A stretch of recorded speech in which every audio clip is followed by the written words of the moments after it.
Hola, ¿cómo estás? Bienvenido al podcast Davo Guzmán. Gracias por escucharlo. Si estás escuchando o viendo este podcast a través de YouTube, te invitamos a que te suscribas a nuestro canal. Si lo estás escuchando a través de una plataforma de audio, pues también dale seguir por ahí en esa plataforma. De esa manera te llegarán las notificaciones cuando demos de alta un nuevo episodio. También te invito a que, si tienes un chance, ingreses por ahí a davoguzman.com. Desde ahí puedes ver la actividad que tengo como músico publicista, como voice talent, y también toda esa actividad que realizo como humus, que son canciones y reflexiones inspiracionales que sirven para fortalecer nuestras vidas. ¿Sale? Bueno, demos inicio a este nuevo episodio.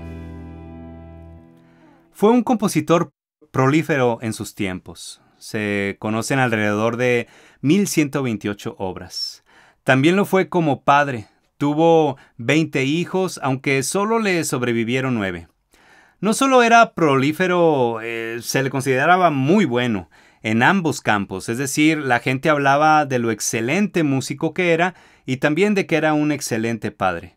Durante su vida fue muy conocido en su comunidad. Brillaba mucho, pero solo ahí en esa comunidad. Se dedicaba a hacer obras musicales por encargo para distintos eventos sociales. Lo mismo hacía para su iglesia. No solo era músico, también era teólogo y estaba muy comprometido con la reforma de Lutero. Transmitía las verdades de la palabra a través de la música. Por eso sus obras eran firmadas como SDG, Soli Deo Gloria, que quiere decir solo a Dios sea la gloria. Y aunque su fama solo abarcó su comunidad, como lo comentaba, después de su muerte fue un tremendo influencer de grandes personalidades de la música, como Beethoven. Sí, el gran compositor Beethoven lo admiraba.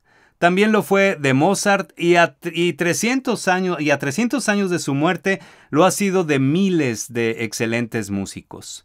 Su nombre es Johann Sebastian Bach, considerado como uno de los mejores compositores de todos los tiempos. Hay quienes piensan que no fue tan famoso durante su vida porque su enfoque estaba más en ser un buen cristiano que en ser un buen músico.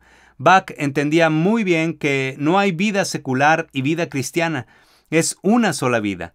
Todo su ser estaba consagrado a Cristo. Su entrega y su pasión se reflejaron en una vida comprometida con la palabra y con el Evangelio. Estudiaba y conocía la palabra y eso lo llevaba a un servicio en su comunidad. Vivía el Evangelio, en pocas palabras. Conocía muy bien que el enfoque del cristiano es ser iglesia y que la iglesia no es la que está enclaustrada en sus 4 paredes, sino que es la que sale, la que se da a notar. Su música, su arte, era su identidad. Se hacía visible en toda su vida, dentro, pero sobre todo fuera de las 4 paredes de su iglesia. Vivía la palabra. Esta vida ejemplar debe hacernos pensar sobre cómo estamos llevando nuestra vida. ¿Qué tanto vivimos el Evangelio? ¿Qué tanto pensamos más en ser reconocidos que en usar nuestro talento para la gloria de Dios? Estas preguntas definen mucho el lugar que ocupa la palabra en nuestras vidas. La vida se vive con principios y valores. ¿En dónde están sustentados esos valores? ¿En la palabra o en las olas filosóficas pasajeras que se van levantando en la historia? Esas donde lo que ahora es, ayer no fue, ni lo será mañana. ¿Dónde estamos parados en este momento? ¿Cuál es la roca en la que hemos cimentado nuestras vidas? ¿En ideas novedosas que pasan de moda o en su palabra que permanece para siempre? En las calles que albergan a la Universidad de Oxford se encuentra el Instituto para el Futuro de la Humanidad. Este organismo está formado por mentes brillantes que son expertos en robótica e inteligencia artificial y también investigadores con doctorados en neurociencia cibernética. La razón de ser de este instituto es que hace estudios sobre el impacto social y ambiental de las nuevas tecnologías a largo plazo, es decir, lo que va a suceder en 100 años, en los próximos 100 años. ¿Te imaginas? Este instituto existe porque nadie está preocupado en este momento, ahorita, ni los gobiernos, ni las grandes empresas, pero estos científicos están por ahí viendo este detalle. Bueno, el director de este instituto, de apellido Bostrom, él es sueco, estudió filosofía, matemáticas, lógica e inteligencia artificial. Aparte, tiene maestrías en filosofía, física y neurociencia computacional y un doctorado en filosofía. Como decimos por ahí, este cuate sí que trae bastantito ahí en el morral. Bueno, sabedor de este tema, él y sus compañeros estudiosos están enfocados en prevenir todo este boom que hay con esto de la inteligencia artificial. Ellos comentan, como humanos, estamos creando máquinas súper inteligentes que en un principio seguirán órdenes específicas de una persona o un grupo de personas, pero en un momento determinado podrán dar el salto y tomar decisiones por su cuenta, y eso puede afectar los intereses o la seguridad de la humanidad. Entonces, para evitar una catástrofe, dicen ellos, hay que crear mecanismos de salvaguardia internacional y códigos de conducta para los investigadores y programadores de inteligencia artificial. Esto es una interesante tarea la que tienen ellos. ¿No lo crees?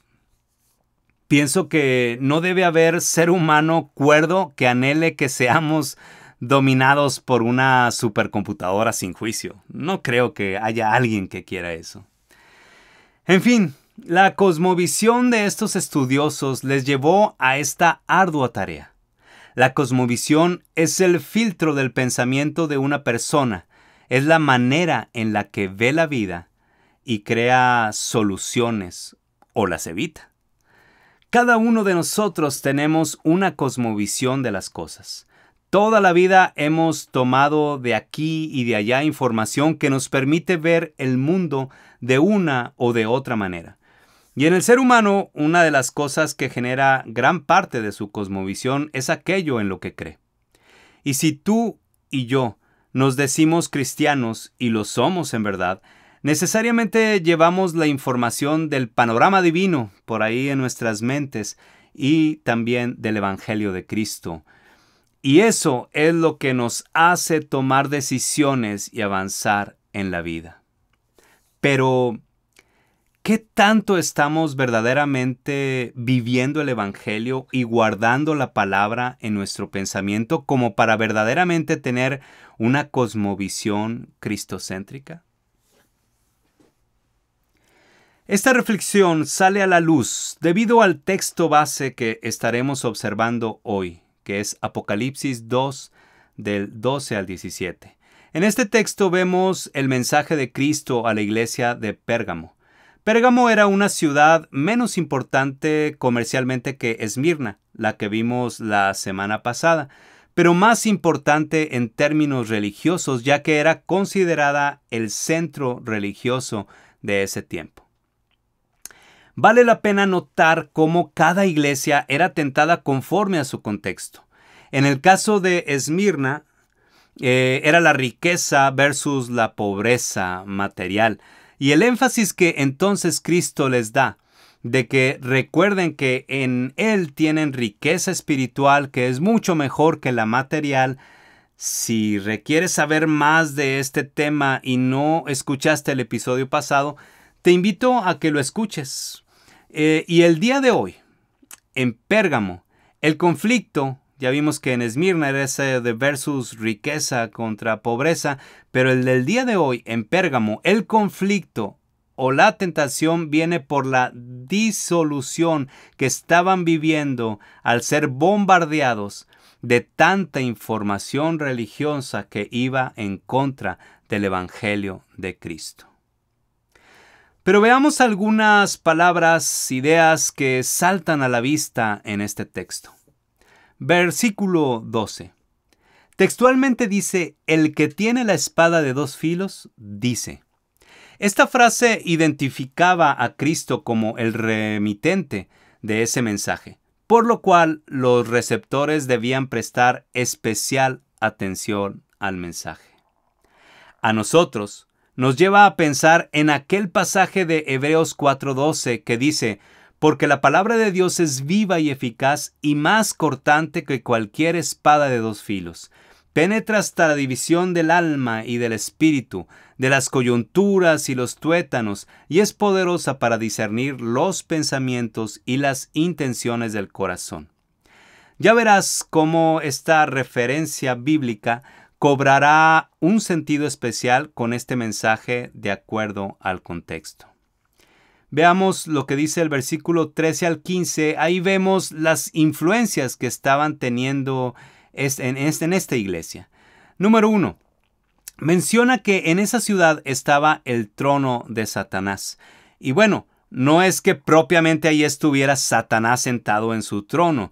Ya sabemos que Satanás, el enemigo de nuestras almas, usa muchas cosas para despistarnos, para confundirnos y terminar dañando nuestras vidas. Y cuando aquí se menciona así de esta manera como el trono de Satanás, precisamente tenía varias connotaciones como, y vamos a ver tres de ellas. La primera es que el gran altar de Zeus que se erguía en la Acrópolis dominando la ciudad, esa era una de las razones que podría ser mencionada así como el trono de Satanás, el gran altar de Zeus.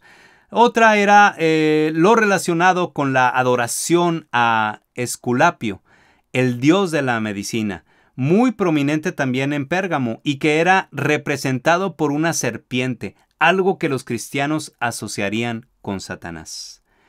Y otro, pues era también que pensaban que tenía que ver con el hecho de que Pérgamo era centro de culto al emperador romano, lo que provocaba la constante persecución contra los cristianos que se negaban a participar en él. Sea cual fuere el caso, vemos cómo el punto es que había cosas que estaban siendo usadas por el enemigo de nuestras almas para confundir a la iglesia de ese entonces en esa ciudad. Número 2. En el versículo 14 hace referencia al rey Balac y al falso profeta Balaam, a aquella trampa que pusieron al pueblo de Israel cuando estaban en el desierto, en donde les tentaron con jovencitas moabitas, de tal modo que varones israelitas cayeron en la tentación y no solo tuvieron relaciones sexuales con ellas, sino que hicieron alianza con su pueblo y poco a poco se vieron culturalmente influenciados, comiendo alimentos sacrificados a los ídolos moabitas, hasta finalmente adorar a dichos ídolos. Y todo esto en un momento de aparente tranquilidad y relajación que tenían. De alguna manera semejante a ese momento que vivía la iglesia de Pérgamo, en donde en un ambiente relajado, por así decirlo, en donde no había persecución, un ambiente, por así decirlo, tranquilo, lo que sucedía es que se veían comprometidos socialmente a corresponder a la cultura influenciada de esa ciudad y había cristianos que estaban cayendo en la trampa, igual que los antiguos israelitas. Y lo que está ocurriendo es que estaban terminando adorando los ídolos de la época. ¿Cómo ves? Cualquier semejanza con nuestra realidad es mera coincidencia. Quienes vivimos en Occidente, en América Latina, cuyo crecimiento evangélico poblacional ha crecido en las últimas décadas poderosamente, pasando de tener una representación insignificante a tener ahora un porcentaje considerable de la población, bueno, pues esto nos lleva a vivir en ocasiones nuestra cristiandad muy ligera, hasta cierto punto con cierta libertad. Luego esa tranquilidad nos engaña y nos vemos influenciados por ciertas ideas que luego nos atrapan y sin darnos cuenta nos vemos adoptando e idolatrando culturas que nada que ver con nuestra fe. Número 3. Textualmente vemos en el versículo 15 que dice, y también tienes a los que retienen la doctrina de los nicolaitas, la que yo aborrezco. No se sabe con exactitud en qué consistía la doctrina de los nicolaítas, pero podemos observar que, una vez más, una falsa enseñanza lleva a una mala práctica. Lo que nos lleva a entender que una falsa enseñanza es una de las principales armas de Satanás contra la iglesia. Versículo 16. Este versículo nos enseña que la única manera de combatir esto es con arrepentimiento y con la palabra viva de Dios. ¿Ves cómo ahora aplica muy bien ese texto que mencionamos de Hebreos 4:12? La palabra de Dios es esa espada de dos filos que es poderosa para discernir los pensamientos y las intenciones del corazón. Aquí es clave la palabra discernir.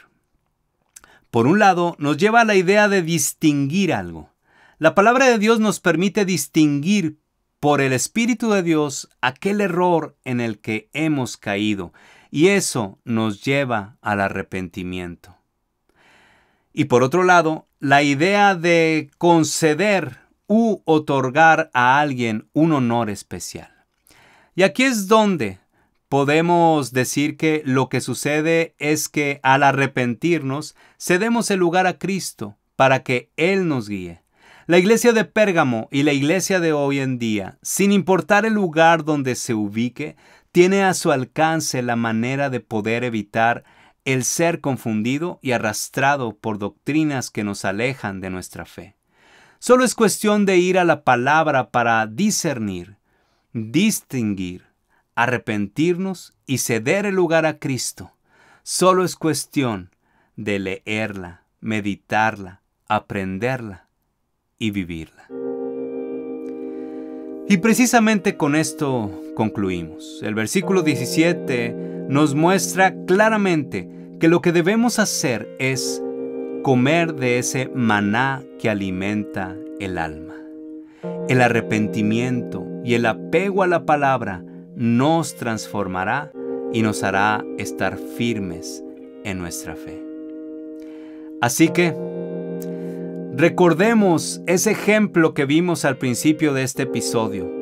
Pac siendo influencia a su comunidad, siendo honorable en su profesión como músico, compositor, pero también honrando a Cristo siendo un estudioso y comprometido teólogo, sin buscar lo suyo, su bien, firmando sus grandes obras con ese Soli Deo Gloria, entendiendo que era reflejo de la luz de Cristo.